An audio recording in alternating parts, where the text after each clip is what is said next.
Reçois de moi le parfum qui t'est dû, la beauté de ton nom, oh, mon âme est perdue. Je veux n'être qu'à toi.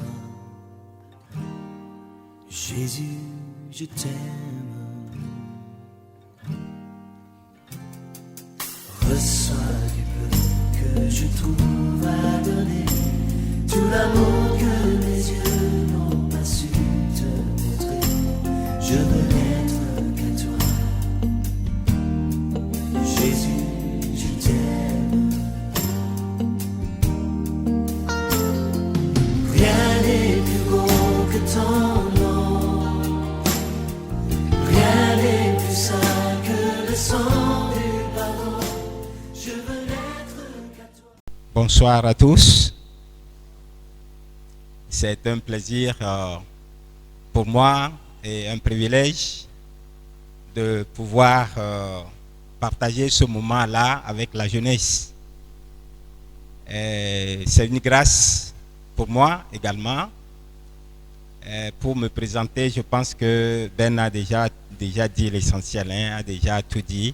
Je suis le pasteur principal de l'église. Mon assistant aussi est là, pasteur Maouli et Gadzo.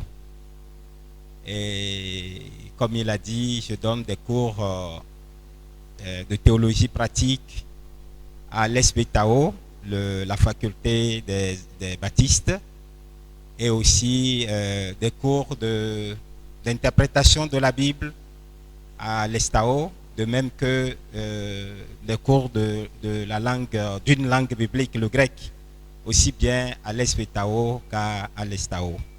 Donc voilà ce que je peux dire concernant, voilà. Oui, voilà.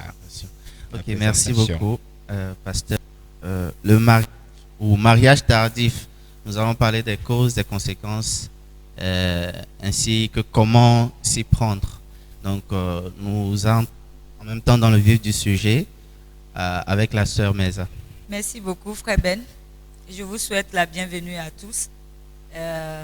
Bienvenue au révérend aussi. Ce soir, nous allons essayer de trouver des solutions par rapport au thème qui est donné. Et le thème, c'est le mariage, ça tarde que faire, ou le mariage tardif, les causes et les conséquences. Et donc, ce soir, nous allons essayer de tirer les poux de la tête du révérend. Nous allons essayer d'avoir les solutions à toutes nos questions. Et, révérend, nous allons commencer. Oui. D'abord, nous voulons savoir ce que c'est que le mariage. Le thème déjà dit, le mariage, ça tarde que faire. Nous voulons savoir ce que c'est que le mariage chrétien. D'accord. Bien, donc, non seulement je suis disposé à partager mon expérience avec vous, à essayer donc de répondre à vos préoccupations sur la question, mais je souhaiterais que ce soit qu'il y ait des rencontres heureuses qui aboutissent au mariage. Est-ce que la jeunesse est là? Ah oui, c'est ça, hein? Voilà. Le mariage chrétien, comme nous le disons souvent, simplement, c'est une union entre un jeune homme et une jeune fille, chrétienne, qui s'aiment, qui sont convaincus du fait que Dieu les a mis ensemble pour toute la vie. Donc tout simplement, c'est ça ce que nous pouvons comprendre par le mariage chrétien. Voilà. Merci beaucoup, révérend. Et je vais continuer aussi avec de petites questions avant de rentrer dans le vif du sujet. Il n'y a pas de problème. C'est quoi le retard du mariage? Bien. C'est une très bonne question, mais avant de répondre à ça, il serait bon de dire d'abord à partir de quel âge on pourrait parler de retard. Bon, le retard, donc si je comprends votre idée, c'est le fait de ne pas rentrer dans le mariage le moment opportun. Voilà. Manquer de rentrer dans le mariage le moment opportun. Donc c'est ça qu'on peut définir comme un retard. Merci beaucoup, révérend. Oui. Je vais demander aussi à l'Assemblée de noter de petites questions aussi, pour qu'à la fin, vous les posiez au révérend. Je continue, comme vous l'avez déjà dit. Ma prochaine question, c'était à partir de quel âge peut-on s'écrier qu'on est en retard dans le mariage? D'accord. Donc, en fait, c'est la dernière question là qui permet d'avoir vraiment une idée assez claire de ce qu'on appelle le retard par rapport au mariage. Donc, à partir de quel âge le mariage peut-il être considéré comme tardif? Alors, d'abord, pour les filles, au-delà de 30 ans, au-delà de 30 ans, le mariage peut être considéré comme tardif. Et pour les jeunes hommes, au-delà de 35 ans. Donc voilà, très rapidement, succinctement, ce que je peux vous répondre. D'accord. Merci beaucoup, révérend. Alors, nous allons vraiment savoir quelles sont les causes. Maintenant que nous savons déjà ce que c'est que le mariage chrétien, ce que c'est que le retard du mariage et puis l'âge révolu pour s'écrier qu'on est déjà en retard, quelles sont les causes de ce retard? Bien. Alors, les causes d'un mariage tardif sont multiples. Hein. Voilà, il y a beaucoup de raisons qui poussent les jeunes à rentrer tardivement dans le mariage. Je dois d'abord attirer aussi votre attention sur le fait que ce que nous constatons aujourd'hui et ce pourquoi nous sommes là, c'est-à-dire le retard dans le mariage, cela n'existait pas au temps où se pratiquait ou bien dans les sociétés traditionnelles. Parce que dans les sociétés traditionnelles, on donnait les filles en mariage. Donc, lorsque les parents voient que leur fille commence à atteindre un certain âge, ils avaient la possibilité de la donner en mariage. Donc, la tradition l'acceptait sans problème. Bien, donc, ce problème ne se posait pas. C'est au fil de l'évolution des conditions de la jeune fille, parce que vous savez qu'en ce temps, elle ne fréquentait pas vraiment, elle ne recevait pas d'éducation, elle n'apprenait vraiment pratiquement rien, elle restait seulement à la maison pour s'occuper des travaux domestiques, ainsi de suite. Donc ça jouait beaucoup dans le moment où elle devait rentrer dans le mariage. Mais dès que l'émancipation a commencé, la femme, la jeune fille commence à aller à l'école, à recevoir les mêmes éducations que les garçons, petit à petit, ce problème de retard a commencé à s'installer. Bien, donc, les causes sont vraiment multiples. D'abord, il y a des longues études, aussi bien du côté des jeunes hommes que des jeunes filles. Donc, ils souhaitent terminer leurs études avant de rentrer dans le mariage. Et c'est tout à fait normal. Donc, ça fait que ça dépend aussi de quel genre d'études ils veulent faire. Il y a certaines études qui prennent beaucoup de temps avec toutes les difficultés que cela engendre. Donc, avant de finir, on se retrouve avec un certain âge, on se retrouve au-delà de 30 ans pour les jeunes filles, au-delà de 35 ans des fois pour les jeunes garçons. Et finir la formation ne suffit pas. Il faut avoir quelque chose comme travail en main avant de pouvoir, de vouloir entrer dans le mariage. Donc tout cela fait que les jeunes rentrent de plus en plus tard dans le mariage. Il y a ce qu'on peut appeler aussi la désapprobation des parents sur un choix qui a duré longtemps. Donc des jeunes se sont choisis. Et donc, ils ont commencé la marche ensemble, ils s'aiment bien et ils attendent, n'est-ce pas, certaines choses avant de déclarer leur relation aux parents. Au moment où ils déclarent, les parents s'y opposent. Bien, donc, le temps de gérer jusqu'à la décision finale de rupture ou de non-rupture, ça prend tellement de temps que finalement, les jeunes rentrent un peu tardivement dans le mariage. Il y a aussi des déceptions amoureuses non guéries. Des déceptions amoureuses dont on n'est pas guéri. Et donc, je veux mettre ici aussi ce que j'appelle des attentes pathologiques. C'est-à-dire que deux jeunes ont commencé et arrivé à un moment, il y a un qui ne désire plus la relation. Peut-être, je ne sais pas, hein, il a trouvé mieux ou il a trouvé mieux ou je ne sais quelle raison. Donc l'autre est là dans l'attente que celui ou celle qui est parti va revenir à de meilleurs sentiments. Et il est là, il attend, il attend, il attend, il attend et le temps passe. Donc il n'est pas guéri de la déception. Le temps d'en être guéri, c'est déjà trop tard. J'ai un cas où le jeune homme, ils ont commencé et puis arrivé à un moment, la jeune fille dit non, ça ne me plaît pas pour telle raison, alors qu'en réalité, elle a trouvé quelqu'un d'autre. D'une condition beaucoup plus intéressante que celle de celui avec qui elle sortait. Donc finalement, le jeune homme n'a pas accepté, il en était vraiment tombé malade, il est resté dans cette situation pendant longtemps. J'ai été impliqué, nous avons essayé de l'aider, mais il est resté sur sa position. La jeune fille s'est mariée, elle a des enfants, elle s'est légalement mariée, elle a fait des enfants avec ce monsieur, mais son copain attendait toujours qu'elle revienne, que c'était la volonté de Dieu qu'il se marie et elle reviendra. Et je vous assure, il est resté. Aujourd'hui, ce jeune homme pourrait avoir 50 ans. Il ne s'est pas marié, il attend toujours. Voilà, donc c'est ce que j'appelle déception amoureuse non guérie ou attente pathologique.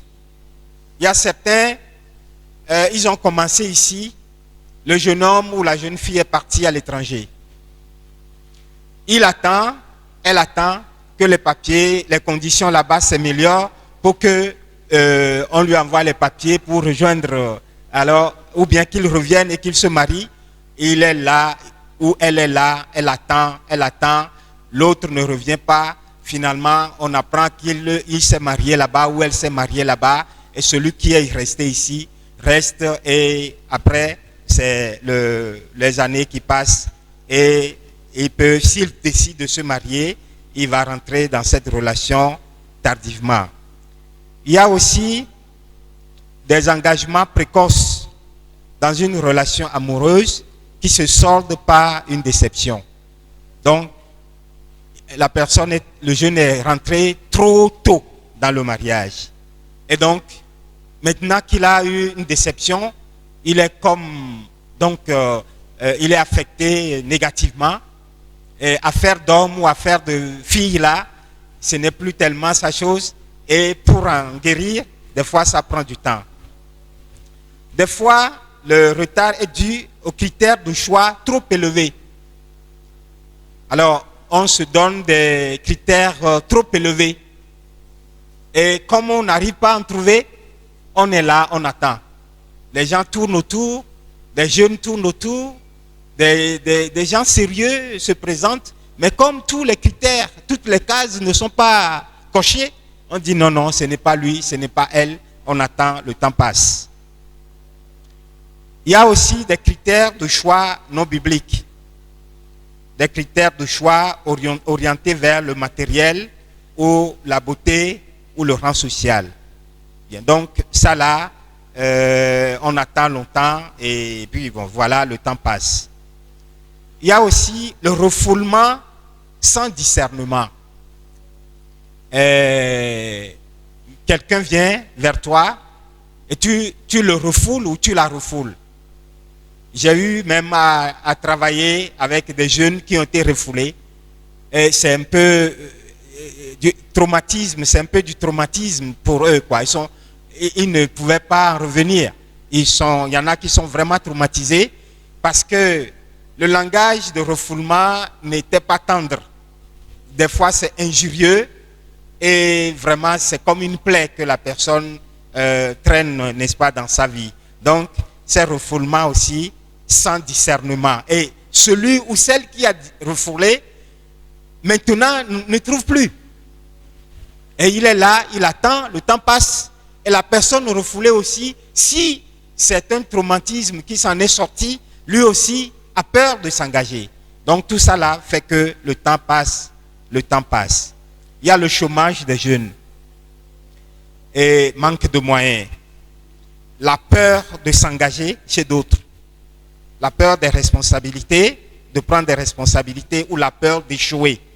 Certains jeunes ont vécu dans des milieux où ils ont été marqués négativement par une relation, en tout cas dans le milieu, ils ont vu peut-être auprès des parents qui ont eu, n'est-ce pas, une relation amoureuse compliquée, tendue, soldée par un divorce, peut-être devant les juges, où il y a eu des choses vraiment négatives qui les ont négativement marqués. Ça fait que ces jeunes aussi ont peur de s'engager. Il y a aussi l'éveil tardif du besoin de se marier. L'éveil tardif. Il ne sent pas le besoin de se marier, elle ne sent pas. Le temps passe, mais il ne ressent rien. Il attend. Et au moment de se réveiller, c'est déjà tard. Il dépasse 35 ans, elle dépasse 30 ans.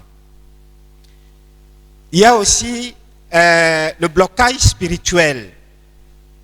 Le blocage spirituel peut aussi faire que le jeune rentre dans le mariage à un âge tardif.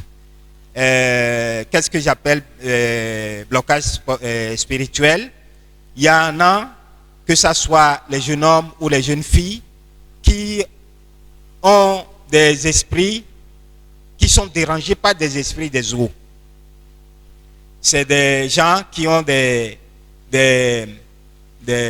maris de nuit ou des femmes de nuit. Dans leurs rêves, ils se voient en train de faire le mariage dans la mer ou dans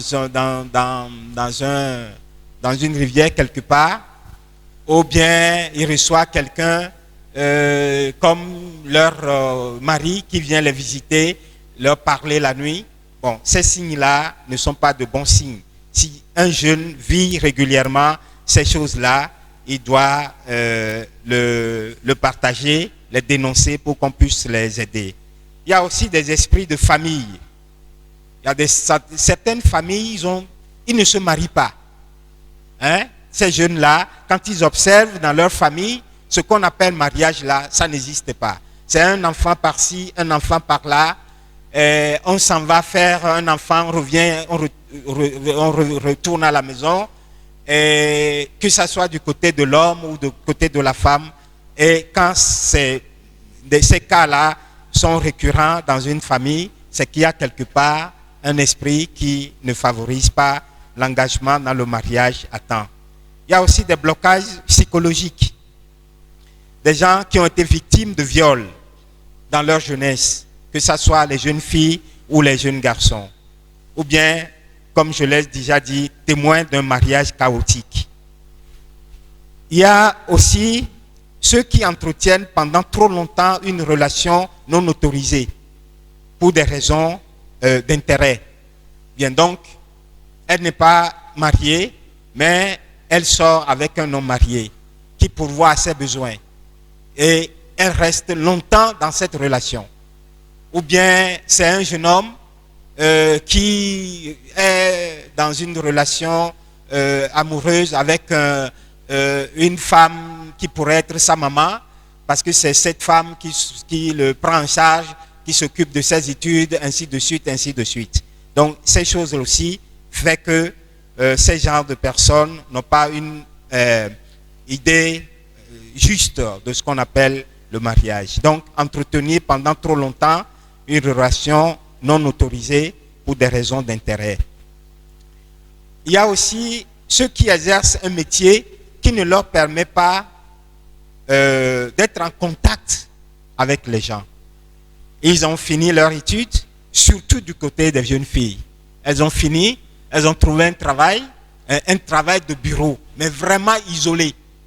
Et elle ne traite qu'avec l'ordinateur et avec des papiers. Pas de visite. Et elle quitte tôt le matin, elle reste là-bas toute la journée. Et malheureusement, lorsqu'elles viennent à l'église, quand le culte finit, la bénédiction finit, ils prennent leur Bible et elles rentrent. Elles ne causent avec personne, elles ne participent pas à ce genre de rencontres. Ils ne participent à aucune activité de l'église. Le lundi, elle reprend, elle reste encore dans son bureau entre les quatre murs et elle ne se donne pas la chance de rencontrer des hommes. Et il faut en parler, c'est la vérité. Nous allons voir comment surmonter, nous allons en parler. Donc, celles qui sont ou travaillent dans ces conditions-là ont une petite chance de rencontrer le partenaire de leur vie. C'est vrai, Dieu est souverain, mais vous allez voir que le partenaire de vie, Dieu ne le fait jamais tomber du plafond. C'est toujours une rencontre quelque part. D'accord? Alors donc ceux-là qui mènent une vie solitaire ne se donnent pas trop de chance. Voilà quelques-unes des causes que j'ai notées rapidement, que j'ai voulu partager avec vous. Merci beaucoup, révérend. Oui. Au vu de ce que vous avez dit, nous avons remarqué qu'il y a beaucoup de causes pour le retard, pour un mariage tardif. Oui, oui. Et vous avez parlé tout à l'heure des critères de choix. Oui. Nous, en tant que jeunesse, c'est vrai qu'avec notre éducation aujourd'hui et avec notre niveau d'études dont vous avez aussi parlé, entre griffes, nous avons beaucoup de critères de choix. Oui. Nous avons, et nous les mettons souvent à la lumière de Dieu parce que nous nous disons que nous sommes chrétiens et nous mettons ces critères-là, nous mettons la barre un peu plus haute parce qu'on se dit que nous sommes les enfants de Dieu et nous méritons le meilleur. Oui. Ma question, c'est que, est-ce qu'à cause de ce retard, parce que nous n'avons pas la chance de nous marier peut-être à 30 ans ou à 35 ans, que nous devons revoir nos critères de choix? Oui, absolument. Ah oui, allez-y. Que nous devons les réduire à la baisse. Vous avez donné un peu la réponse, absolument, mais c'est comme si on réduisait la volonté de Dieu. Notre Dieu est capable de nous donner ce que nous estimons de grand. Est-ce que c'est bien en tant qu'enfant de Dieu, en tant que chrétien, de voir ces critères de choix à la baisse? Très bien. Alors, c'est une des grandes questions de notre rencontre de ce soir. Alors, qui vous dit que vos critères obtiennent l'adhésion de Dieu? Non, c'est pas évident. Moi, je vais vous donner un peu les critères qui obtiennent absolument l'adhésion de Dieu. Je vais vous les donner. Ils sont simples. Mais des filles, vraiment, ou même des jeunes hommes, trop compliqués, qui vous dit que vos critères de départ là ont l'approbation de Dieu? C'est là la question. Démontrez-moi que ça a l'approbation de Dieu et là, je saurai quoi vous répondre. C'est là le problème. Oui, oui, justement. Oui, et au fait, on peut dire aussi, parce que nous sommes les enfants de Dieu, on nous dit nous sommes les héritiers, les co-héritiers de Dieu. Oui. Nous sommes les riches, nous sommes les premiers, ni la queue. Oui. Et donc, ça nous donne le pouvoir d'estimer ou de vouloir quelque chose de bien pour nous en tant qu'enfants de Dieu. Donc, si je veux, par exemple, un homme géant d'1,80 m, et que parce que je tarde à trouver cet homme, je suis obligé de trouver un homme d'1,50 m, c'est comme si je redisais mon Dieu à la capacité à la petite capacité de me donner ce que je veux. Ben, qu'est-ce que tu en penses? C'est vrai ça? Qui t'a dit que Dieu t'a donné un homme d'une taille de 1,80 m? Tu as trouvé ça où? Dans quel livre de la Bible?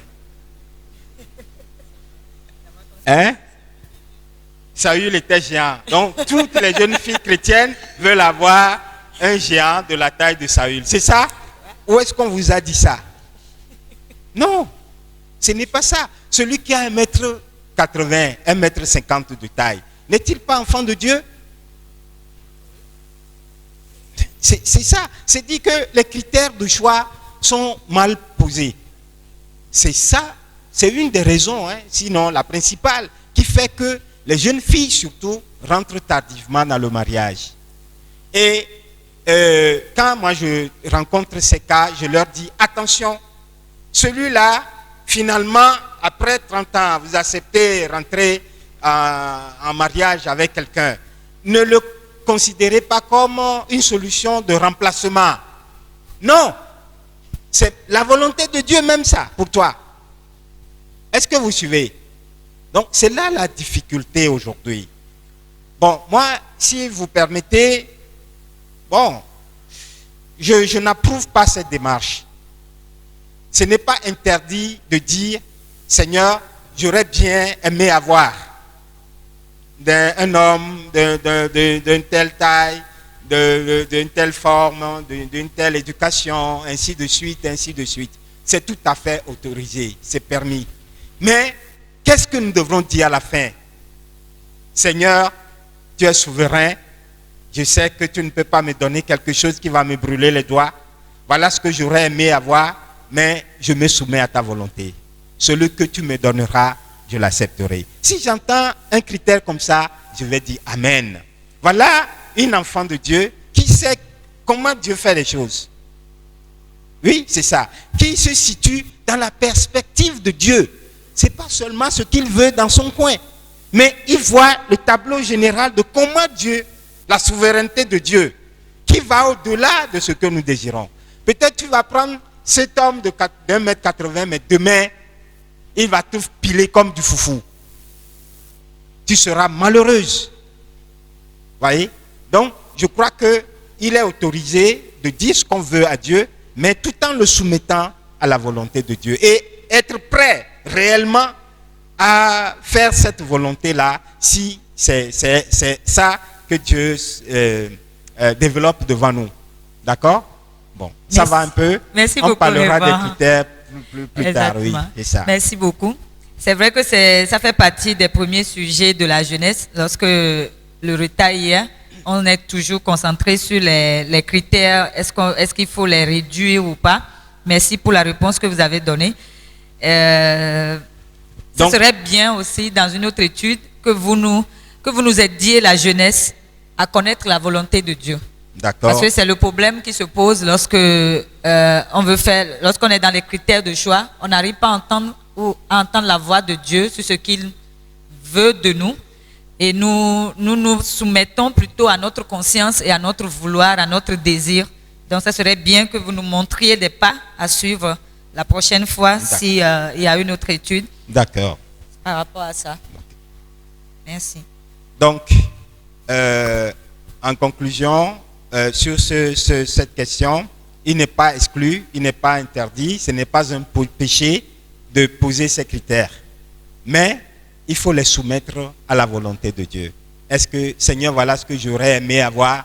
Seigneur, qu'est-ce qui est ta volonté pour moi? Donc, je suis disposé à aller dans le sens de ta volonté. C'est ça qu'il ne faut pas manquer d'ajouter. Ok. Ok, d'accord. Merci beaucoup. J'ai suivi avec intérêt le développement que vous avez fait sur les causes. Je crois que vous avez donné beaucoup de choses. J'étais rempli. Nous reviendrons certainement sur quelques-uns de ces causes citées pour pouvoir voir comment s'y prendre, comment s'en sortir. Mais je voudrais revenir un peu sur la problématique même. Vous avez dit dans votre développement au début qu'à partir de 30 ans, pour une jeune fille, on pourrait estimer que le mariage devient tardif, et 35 ans pour un jeune homme. Donc, avant à pouvoir éviter cela, j'aimerais que vous nous disiez, de par votre expérience, quelles sont les conséquences de ce phénomène quand les mariages sont tardifs. Est-ce qu'il y a des conséquences que vous pouvez partager avec nous? D'accord. Pour nous permettre aussi de voir un peu la réalité des choses avant d'aller à fond sur comment s'y prendre. D'accord. Bien, donc, au-delà de 30 ans, pour la jeune fille, c'est considéré comme mariage tardif. Au-delà de 35 ans, c'est considéré comme tardif pour le jeune homme. Bien, ce n'est jamais sans conséquences. Hein. Il y a des conséquences lorsqu'on rentre tardivement dans le mariage. D'abord, quand l'âge est un peu avancé, on a plus de difficultés à trouver son partenaire. Voilà, une fille qui a plus de 30 ans, c'est pas évident. Un jeune homme qui a plus de 35 ans, c'est pas évident. Normalement, un jeune homme de plus de 35 ans ne doit pas rentrer en relation avec une jeune fille de moins de 30 ans. Vous voyez ça? L'écart d'âge va être trop grand et en grandissant, ça crée encore d'autres problèmes. Voilà. Et donc, c'est une des difficultés à trouver de partenaires quand l'âge est avancé. Il y a un risque élevé de complications pendant l'accouchement, surtout lorsque l'âge est un peu avancé. Donc, une jeune fille qui se marie au-delà de 30 ans va tomber enceinte entre 30 et 35 ans et ce n'est pas toujours évident, d'après les médecins, que lorsque l'âge avance pour accoucher, ce n'est pas du tout évident. On va vouloir faire des choses par césarienne et là aussi, ce n'est pas du tout très évident. Donc, je vais juste les évoquer sans les développer. Il y a le risque élevé de développer certaines pathologies comme le fibrome chez les femmes. Il y a certaines maladies. Dieu nous a créés comme ça et il ne nous a pas créés pour que nous restions seuls. À moins que le jeune en question ait un don de célibat. Dans le cas contraire, ce n'est pas évident du tout. Alors quand l'âge avance et on se retrouve seul, ça peut créer des maladies. Vous allez visiter certains médecins, ils vont vous dire des choses qui vont vous faire mal, quoi. Bon, je ne vais pas revenir dessus ici. Donc, voilà quelques-unes des conséquences. Et bien, donc, ce n'est pas sans conséquences, il y en a quand même quelques-unes quand on se marie à un âge un peu avancé. Alors, merci. Nous aimerions en même temps quelle attitude adopter pour quelqu'un qui se retrouve dans une telle situation. Bien.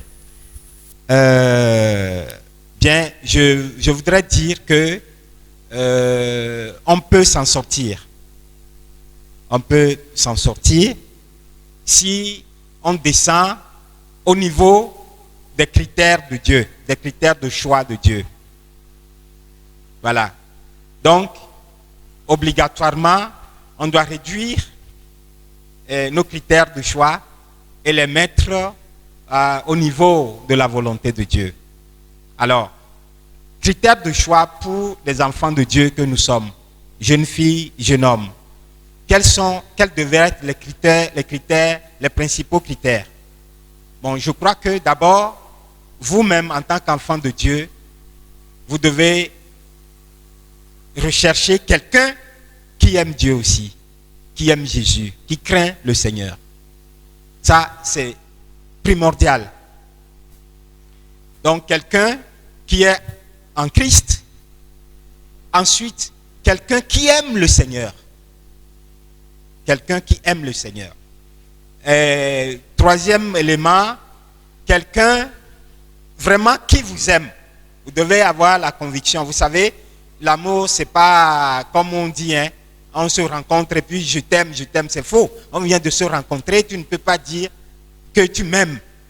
Je te plais, oui, je te l'accorde, mais dire que tu m'aimes, il y a problème. Donc, ça commence par l'amitié, on commence à s'échanger, et puis petit à petit, progressivement, l'amour vient. Et donc, un des critères, c'est d'être convaincu que le partenaire en question nous aime. Et quatrième critère, ça ne suffit pas, l'amour ne doit pas être dans un sens unique. Je dois me dire la vérité. Est-ce que je l'aime? D'accord? Donc, c'est quelqu'un qui est en Jésus, qui aime le Seigneur, qui m'aime, j'ai des preuves qu'il m'aime, et j'ai aussi des sentiments pour lui. Ne marchez pas si ce n'est pas réciproque. La personne peut vous aimer n'importe comment. Si chez vous, le retour ne vient pas, ne répondez pas positivement. Prenez du temps. Donc, vous avez 3. Cinquième, c'est quelqu'un qui a quelque chose, un minimum vital, qui puisse nous permettre de vivre, ou bien quelqu'un qui sait faire quelque chose, même s'il ne le fait pas encore, il sait faire quelque chose. Et quand il va commencer à faire cette chose-là, on peut avoir le minimum vital à la maison. Vous comprenez ça? Quelqu'un qui a fini ses études et qui n'a pas encore de boulot, il a quand même fini ses études. S'il trouve du travail, ça peut nous aider à la maison à avoir le minimum vital. Bon, c'est peut-être moi qui travaille déjà. Je parle du côté, je me mets du côté des femmes. Donc, je peux m'engager dans cette relation parce que ce n'est pas un fainéant. Ce n'est pas quelqu'un qui ne sait rien faire. C'est quelqu'un qui sait faire quelque chose mais qui ne l'a pas encore trouvé. Ce n'est pas la même chose. Alors, ma soeur, si vous avez ces 5 critères-là, mais écoutez, la beauté, la taille, ça, tout ça là, c'est secondaire. La famille d'où il vient et tout ça là, c'est vraiment secondaire. Donc, je crois que c'est ça des choses que vous devez nécessairement voir et qui devraient vous encourager à vous engager, même si tout le tableau n'est pas complet. Donc, c'est le plus important ça. Si vous commencez par la beauté, vous commencez par le rang social, vous commencez, alors là, c'est grave. Et c'est pas sûr que cette relation-là vous apporte le bonheur demain.